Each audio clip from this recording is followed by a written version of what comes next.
Hello friends, आज हम बात करेंगे एडीएचडी के बारे में, यानी attention deficit hyper activity disorder. इसमें बच्चा काफ़ी हाइपर एक्टिव होता है और साथ ही साथ उसमें अटेंशन की भी कमी होती है, यानी वो ध्यान नहीं दे पाता कोई चीज़ पे या कोई काम में। ये डिसऑर्डर कोई नया नहीं है, काफ़ी टाइम से बच्चे इसके साथ हैं, लेकिन इसको लेके बहुत ज़्यादा अवेयरनेस नहीं है सोसाइटी में। लेकिन हाँ, अब थोड़ी बहुत हो रही है, लेकिन पहले इतनी नहीं थी। एक्चुअली एडीएचडी जो है डायग्नोस तभी हो पाता है जब बच्चा 4 या 5 साल का हो जाए या फिर स्कूल जाने लगे, क्योंकि छोटे बच्चे होते हैं जो 3 या 4 साल तक के बच्चे जो होते हैं वो बहुत ज़्यादा एक्टिव होते हैं, बहुत चंचल होते हैं, बहुत एक्सप्लोर करते हैं चीज़ों को। तो हम लोग नहीं पहचान सकते कि बच्चे को कोई समस्या है या नहीं है। और हम सभी को भी बहुत एक्टिव बच्चे ही पसंद होते हैं और बहुत कम बच्चे होते हैं जो वो शांति से बैठते हैं। तो ये छोटे बच्चों में पहचान पाना बहुत मुश्किल हो जाता है और डॉक्टर्स भी नहीं पहचान पाते एडीएचडी को छोटे बच्चों में। हाँ, अगर लेवल ऑफ डिग्री बहुत ज़्यादा हो तो ये जल्दी डायग्नोस हो सकता है, 3 साल की उम्र में भी, 2 साल की उम्र में, मगर डिग्री ऑफ लेवल ज़्यादा हो तो। अब हम आगे देखते हैं कि एडीएचडी के सिम्टम्स क्या क्या होते हैं। एडीएचडी में बेसिकली 3 चीज़ें आती हैं। सबसे पहले तो ये बच्चे काफ़ी हाइपर एक्टिव होते हैं। सेकंड, इन अटेंशन, यानी ध्यान नहीं दे पाते, कोई चीज़ पे फोकस नहीं कर पाते।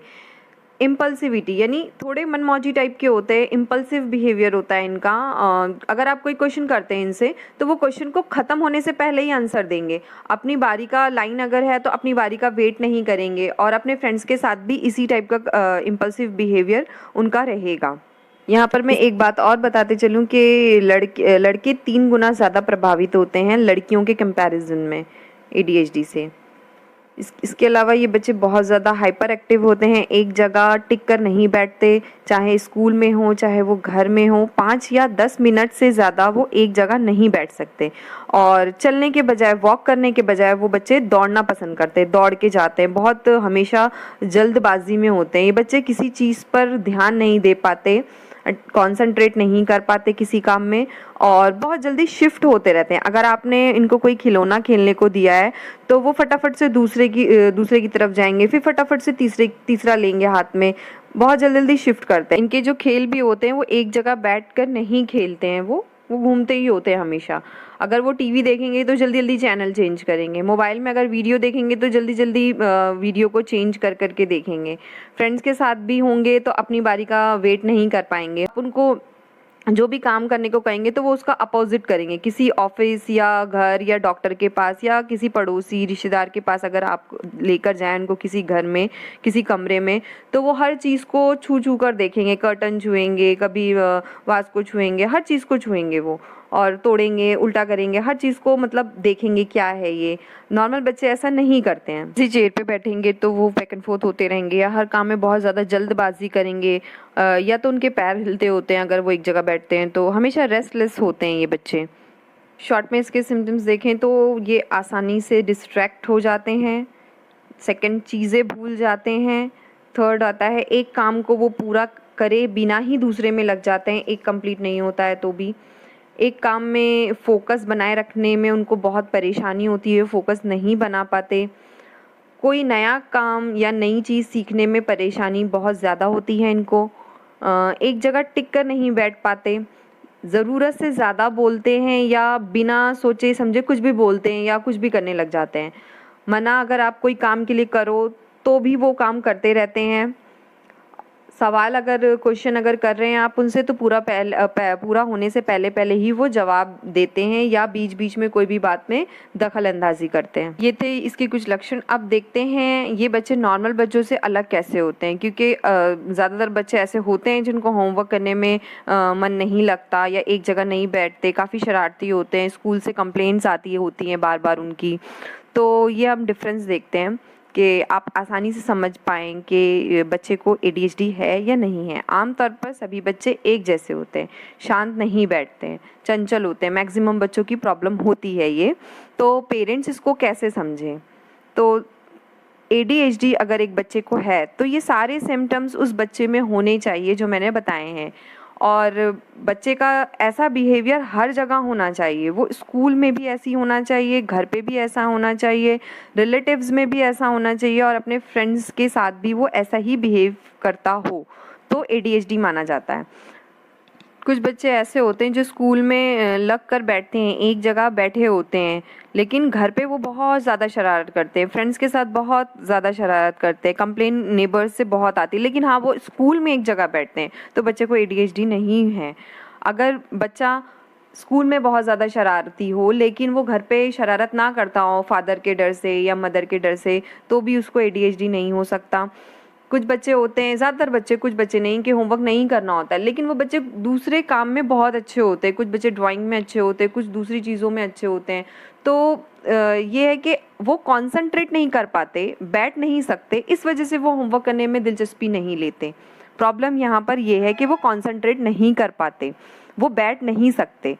इन शॉर्ट सिम्टम्स ओवरऑल होने चाहिए और बच्चे में हर जगह दिखने भी चाहिए, तो ही ADHD माना जाता है। इसमें CBT, मेडिटेशन, फैमिली थेरेपी और बहुत सी चीज़ें आती हैं। साथ ही साथ इम्पल्सिविटी को कंट्रोल करने के लिए डॉक्टर मेडिसिन भी देते हैं। इसके अलावा काफ़ी सारे होम प्लान्स भी होते हैं। अब एडल्ट में इनके जो सिम्टम्स होते हैं वो ये होता है कि they may have anxiety attack, है ना, they may be impulsive, usually have low self-esteem, usually remain unorganized, they are easily frustrated, है ना, और mood swings and depression are common in such adults, they have problem in concentrating especially while reading। ठीक है, अब हम देखेंगे कि what are the causes of ADHD। इनके जो causes होते हैं वो उसमें फर्स्ट है जेनेटिक फैक्टर।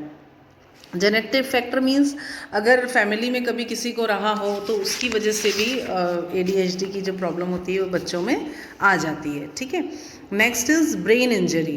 कभी कोई brain injury suppose after birth या at the time of birth, है ना, समटाइम्स कुछ इक्विपमेंट्स की वजह से at the time of birth भी ये प्रॉब्लम हो जाती है, तो ब्रेन इंजरी से भी ADHD की प्रॉब्लम होती है।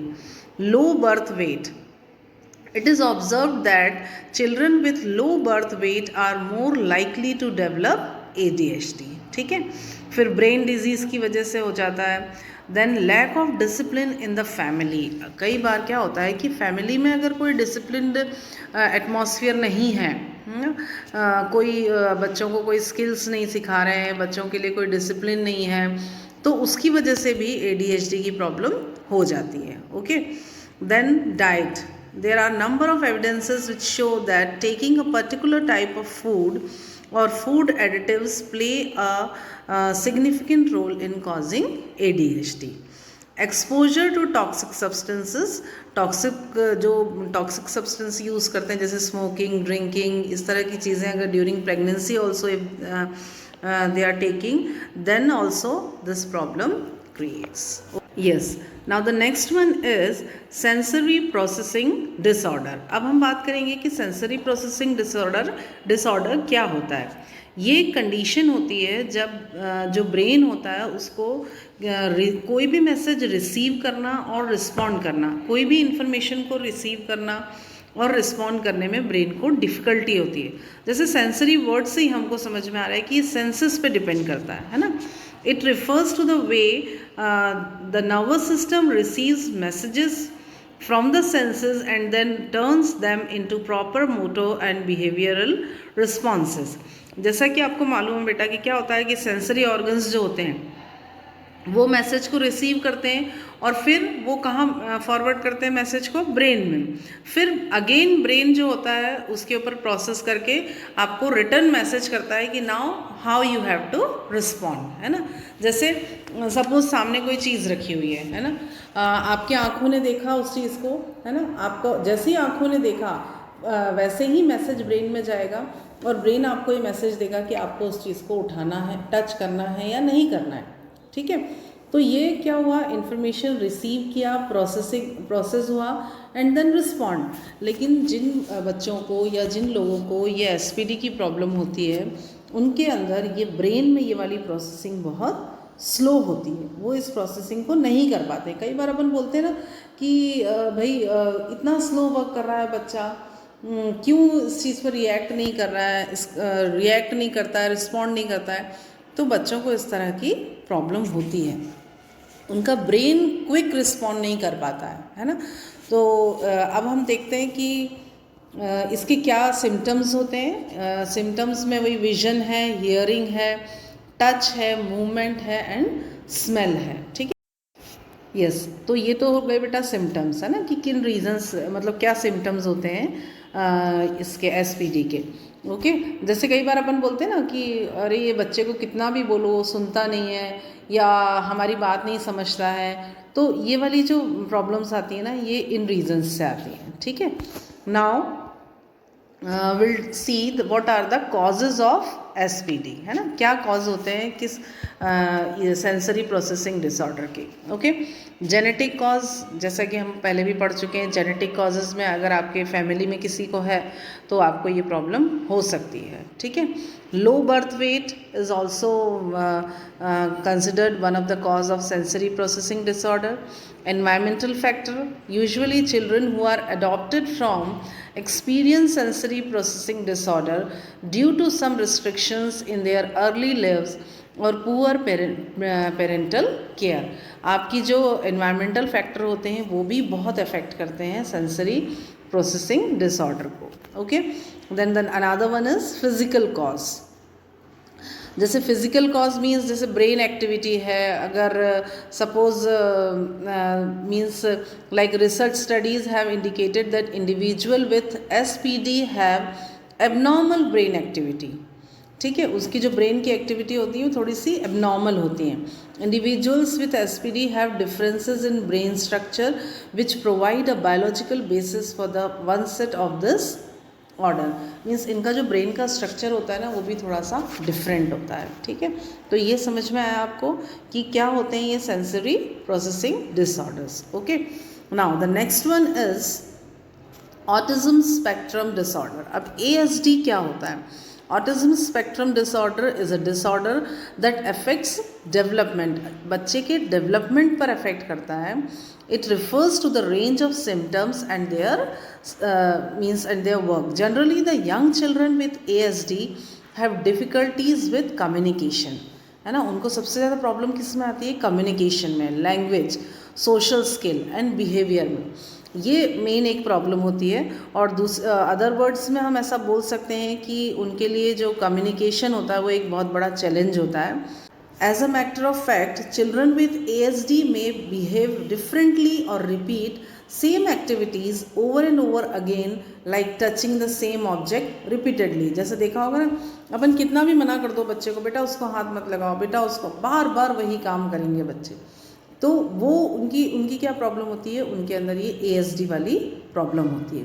The affected children with ASD में शो सिम्टम्स, है ना, they avoid eye contact and prefer to be alone. मतलब उनको ना लोगों से कॉन्टैक्ट करने में जैसे कई बार वो बात करेंगे तो इधर उधर देखेंगे, आई कांटेक्ट नहीं कर पाएंगे, अकेले रहना पसंद करेंगे, कोशिश करेंगे कि वो सबके सामने ना आए, ठीक है। और कोई भी बात बोलेंगे तो उसको बार बार रिपीट करेंगे, किसी भी काम को रिपीट करते हैं, और अपने इमोशंस को और अपनी जैसे उनको किसी चीज़ की ज़रूरत है तो उसको एक्सप्रेस करने में उनको डिफ़िकल्टी होती है, बहुत सेंसिटिव होते हैं वो, है ना, उनकी जो मीन्स जो इमोशंस होते हैं ना वो भी बहुत जल्दी हर्ट हो जाते हैं, ठीक है। तो ये होती है उनकी, इस तरह के बच्चे जो होते हैं उनको ASD की प्रॉब्लम होती है। Okay now what causes ASD? पहले भी अपन पढ़ चुके हैं बेटा, फर्स्ट है जेनेटिक फैक्टर मीन्स अगर फैमिली में किसी को है तो।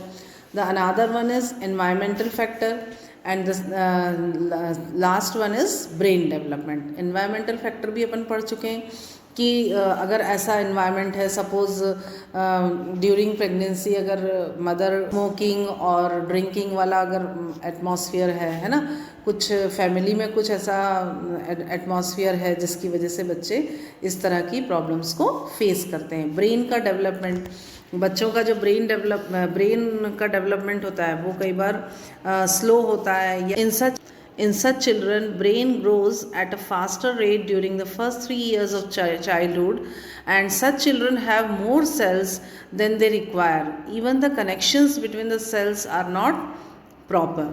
It may be one of the cause of ASD. Means जो brain का development है वो भी different होता है. Okay. Now here we have completed 3 disorders. ADHD. First one was ADHD. Second was SPD, and the third is ASD. Now tomorrow we'll discuss the remaining one. Okay.